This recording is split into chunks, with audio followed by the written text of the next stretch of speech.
Welcome into the new week, a new month, and a new aspect in the sky. Thomas Miller, thanks for joining us on the Fun Astrology Podcast. Hi, welcome in. It's August 1st, and I want not to set up the month. We'll do that later in the week.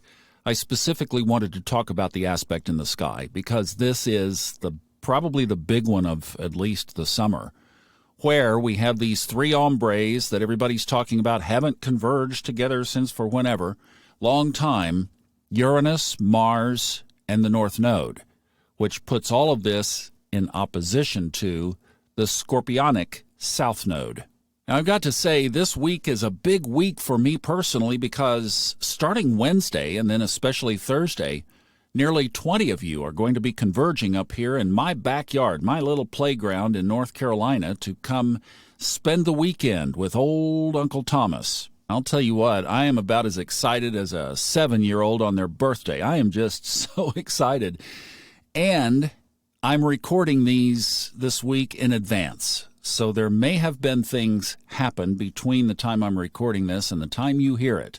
But I had to jump ahead. So, presuming there's nothing super big, that was the theme that I wanted to talk about. If there is something big, then I will scrap this and you'll hear a different episode.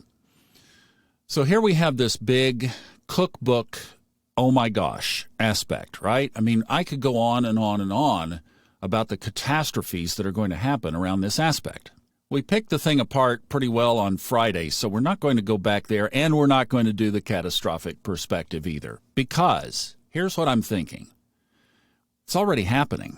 That's what we talked about Friday. The gist of this aspect is already happening. Look, we go back 2 times, not the last time in the 1990s, but the time before that the South Node was in Scorpio. You remember we talked about this several months ago when it was moving in? The summer of 1967, nearly 160 riots in major cities around just the United States. So one thing you watch for is to ask, is this going to happen again? And then you look. I love the way that Glasscock puts this relative to his solar arc classes, where you look at the aspects, you see what's getting ready to happen, potentially, and then you ask, are we moving more toward it or away from it? Are we moving more toward a summer of 1967 with the South Node in Scorpio, now only punched and amplified by Mars and Uranus all together?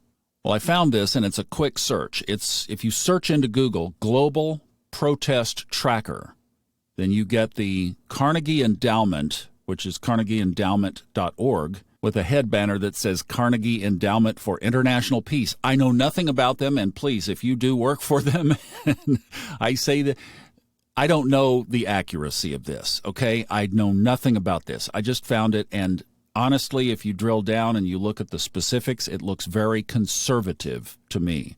But it looks like they're saying that since 2017, now this goes back a bit, it's updated early July, that over 230 significant anti-government protests have erupted worldwide.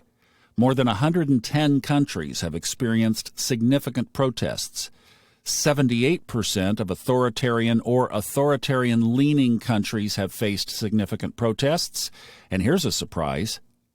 Over 25 significant protests have been directly related to the coronavirus pandemic. So as you look at the map, what are people upset about? The economy, political, clearing throat. Where is Pluto going to be moving in the next couple of years? Into Aquarius. What is our theme song of Aquarians? Don't tell me what to do. However you want to sing it, right? This is a precursor of what's coming. There is going to be, and we've talked about this is not new news, that we are going to be experiencing a conflict between authoritarianism, which is the shadow side of Pluto in Aquarius, and the very Aquarian, don't you tell me what to do, and I'm willing to transform, i.e.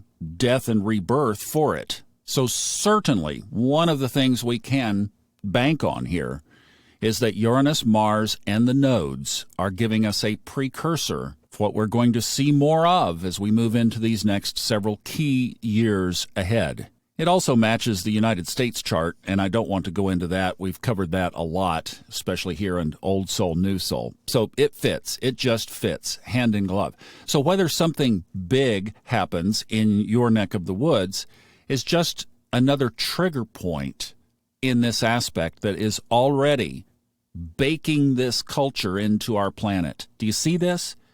And that's the difference between the slower moving planets like Pluto and Neptune and Uranus.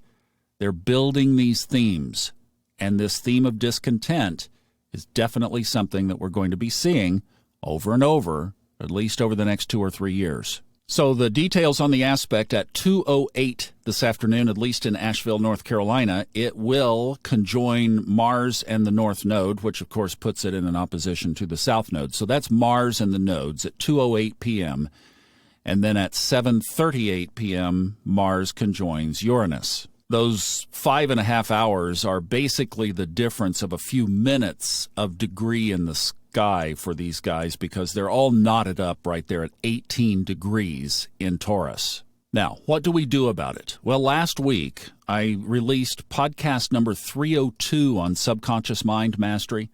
I would really encourage you to listen to that, because these things that we're doing on Sunday night, Healing Convergence, is creating music that the Facebook copyright scanners are hearing playing. Classical music. And yet, we don't play any music during Healing Convergence. That means what we are doing by sending love into the ethers triggers Facebook's servers to say there's music playing.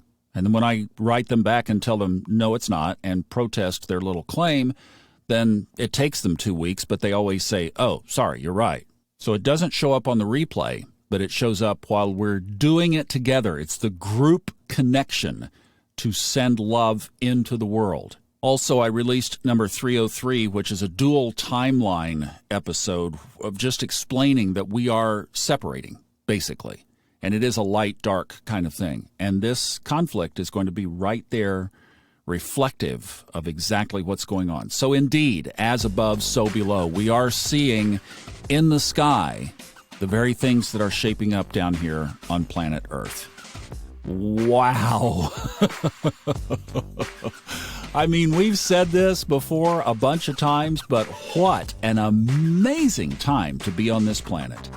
Hang on for the ride, folks, and we'll see you back tomorrow. Have a good day.